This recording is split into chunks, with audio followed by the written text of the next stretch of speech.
One of my favorite rituals is to carve a few days out of my schedule each year and take off to St. Simon's Island, Georgia for a creative retreat. Each year as I walk along the broad, white sand beach, I'm surprised by the changes in the shoreline.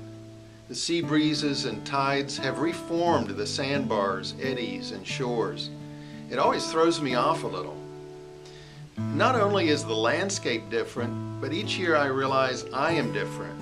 I bring a different set of plans and worries and experiences to the shore. I have lived through fresh heartaches, joys, and terrors in the months since I've been away. Even the cells of my body have changed. I have aged. My body is different.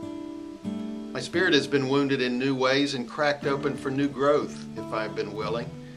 My own landscape, internally and externally, has changed as much as the seashore. It's this same phenomenon, this off-kilter sense of familiarity in the midst of newness, that I experience when I read the four Gospels in the Bible. I'm familiar with the words and the stories, but each time I try to read them with fresh eyes, a phrase I never noticed before shines with relevant meaning.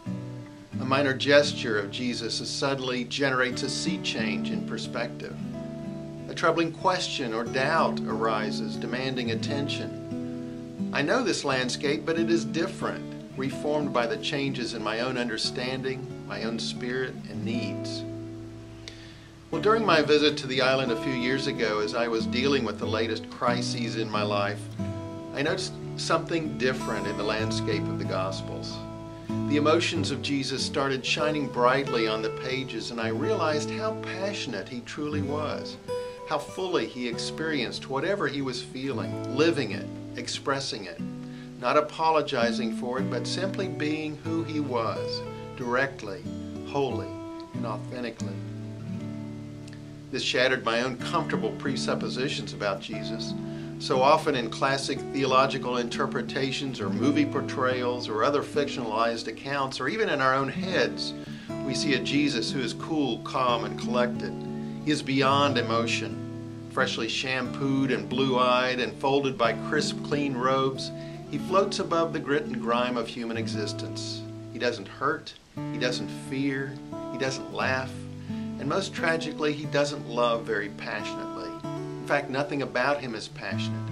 He seems not to feel at all. Unconsciously, I once adopted this approach to emotions as Christ-like. I kept the edge off how I was feeling so as to avoid conflict or inappropriate behavior or even deep, honest love. But this kind of living is as far as one can get from being truly like Jesus. The picture revealed in the biblical account is that Jesus was fully present, connected, and sometimes painfully direct with everyone with whom he came into contact. He was one who was deeply moved, as John's Gospel tells us. He knew and embodied the emotions he felt and expressed them in honest, clear, and life-giving ways. He lived life to the full. We can learn a lot from Jesus about our own emotional authenticity, and that's the purpose of my book, The Passionate Jesus. Because what we think we know about Jesus only gets in the way of our really knowing him. It's easy to be lulled by the familiar stories rather than to allow ourselves to be stimulated by the real life, full of emotions that courses underneath the printed words of the Bible. We may find ourselves surprised and even shocked by the gritty reality we discover. Jesus will become more real to us than perhaps ever before. It is difficult to sense the passion behind his words and deeds when reading the black and white texts in the Bible. The Jesus we meet in the four Gospels is a man of sorrows, but also a man of joy. He uses blunt language, expresses furious anger. He teases. He hangs out with an unruly crowd. He continually surprises those who meet him. I think we've lost a lot of that surprise. I know I had.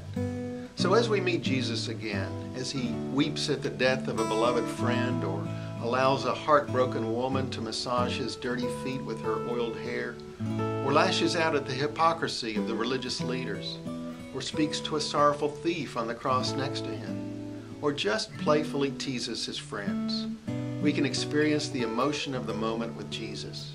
We can sense reality breaking through our carefully constructed self-protections as our souls come alive with passionate wonder.